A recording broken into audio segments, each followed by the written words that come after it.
लेकिन डराए वाला निर्मला यादव ना काहे लोग कहे लगी इतना मोटाइल बारू यही से देह तैयार बजे ना कुछ हो तो धकेलियो देता और लंगो तो टेढ़े हो जाई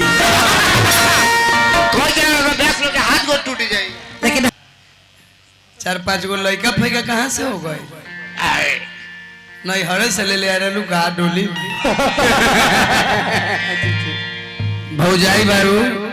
कम से कम भौजाई नहीं रह ना तो जोगी जी से फोन करके बिहार में बुलवा ले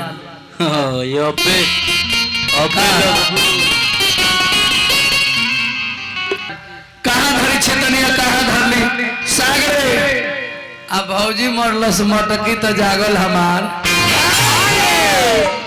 यहाँ के कहतनी यहाँ के गायकी पर घमंड नहीं खे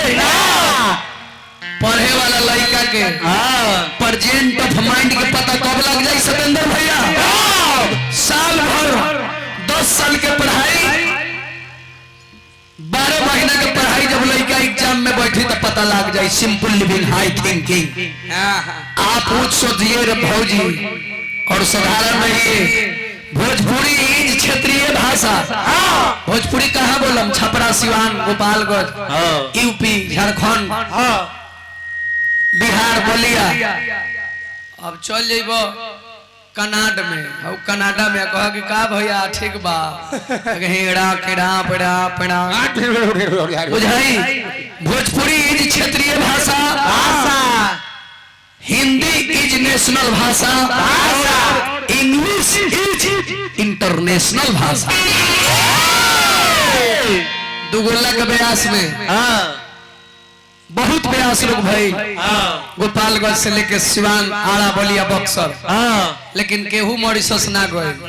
दुगोला के प्रयास में कल्पना पटवारी से लेके गोलू राजा से लेके पवन खेसारी सभे से लेके अनुराधा पटवाल हिंदी जगत के गायिका पारसो गायिका पद्म भूषण गायिका के गौलस यही छपरा के बेटा यही गोपालगंज के बेटा वो केकरा कृपा से एहनो होई के दुगो प्रोग्राम कम होई त जे हमरा के भेजले बा ओकरे के नु कहब ओकरिया महागठबंधन के सरकार रहे नीतीश चाचा तेजस्वी भैया के उनका करो कमलों द्वारा आज हमरा युवा कला के पुरस्कार मिलल तो हम जाई है भौजी के उल्टा सीधा बोले हमर माई ये बतावेला कि हई बहिन बारी हई चाचा लोग बारौड़ा हमरा के मारी लेकिन काठी से मारो काठी से हाथे से ना हे ए घुरतानी बहु भौजी हाथे से मरबू दांते काट ले मरवा मारी कला से मारी यही देश के यही बिहार के गायिका हमार माता हमनी के शारदा सिन्हा जी रही छठ के दिने छठ से हिट भैलिया छठ से मर गई छठे गीत से सरस्वती पुत्रिया के रहे लता मंगेशकर जी सरस्वती पूजा के दिन चल गई इहो आ रही सुख के अलिया शनिचरवे के चल गए हमरा के कहतरी कि एक बेर उठा के फेंक दे सतेंद्र भैया तनी देखी इहे कटाक छोके के चाहिए जवनी सवाल कइले बारी ओकरे जवाब ब्यास के देवे के चाहिए कि एक बेर उठा के फेंक दे तब उधिया जाइबा हां सही बात बा लवंग बहुत छोट होला तब देवी जी जब काली रूप धारण करेली नु तब मीठा के भेली गला के लवंग इलायची के छांक दियाला कि शांति रहो औ चाचा हंसत रे देखा अच्छा मरचाई कोनो ऊख नहीं रहेला ना मरचैया के अगर मरचाई ऊख नहीं रही तो केहू ओकरा के मसाला में यूज ना करी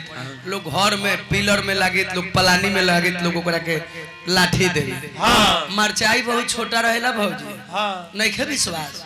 तो एगो मंगावो तनी मुखिया जी के खेत में हरियर मरचाई असमिया बा हती जगह खइबू नु तेगा कहबू अरे तनी पानी ले आई तनी पानी ले आई देश के राष्ट्रपति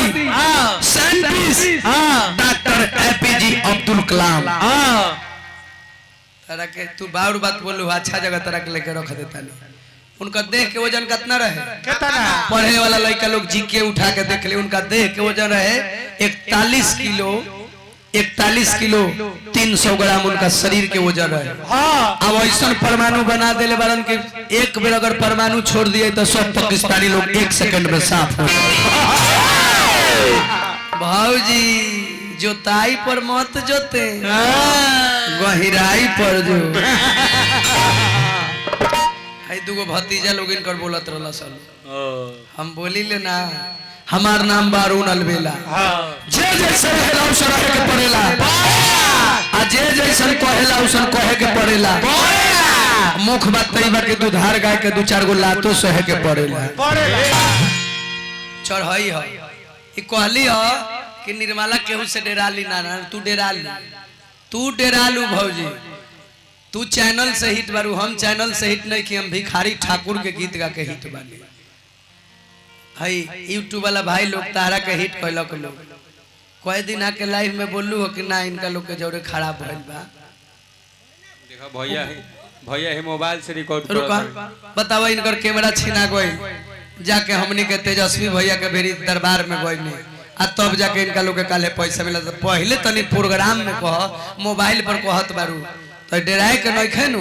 एक बेरा काली के रूप धर, आ जवन जवन तरह के करी आवत हवन से ओकरा के एक बेर तनी जाके संहार कर दो। तो हमारा के उधियावे के फेर में लागल बारू, बाप रे बाप। तोहरा उधियावला से हम उधियाए, हम आ विजेंद्र गिरी स्पेशल भगवान हमनी के बना के भेजले बारू। अबे जो गीत के भाव तनी भजन हो जाओ।